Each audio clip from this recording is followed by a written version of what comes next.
हेर्नुस् है गाइजहरु, यो डिस होम स्क्यामरले स्क्याम गरेको छ हामी नेपाललाई। ओटिटी राइट्स किन लिएको जब खेल्नै देखाउन सक्दैन भने ओटिटी राइट्स चाहिँ किन लिनु। मैले यहाँनेरि सब्सक्रिप्सन 2 चोटि लिइसकेको छु तर पनि मेरो सब्सक्रिप्सन देखाएको छैन। कसैले पनि 2 चोटि 3 चोटि सब्सक्रिप्सन नलिनु होला, यो यिनीहरूले स्क्याम गरिरहेको छ।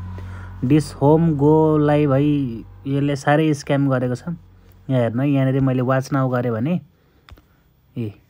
छैन। स्क्याम हैन त यो। सकिँदैन भने नलिने के ओटिटी राइट्स किन लिनु।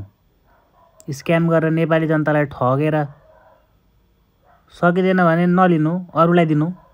हामीले बरु युट्युबमा हेर्थ्यौँ, हामीले बरु अन्त हेर्थ्यौँ। अब मोबाइल मात्रै हुनेले कसरी हेर्ने। हामी कहाँ पुगेको हुन्छौँ कि घरमा बसेर टिभी खोलेर हेर्नु।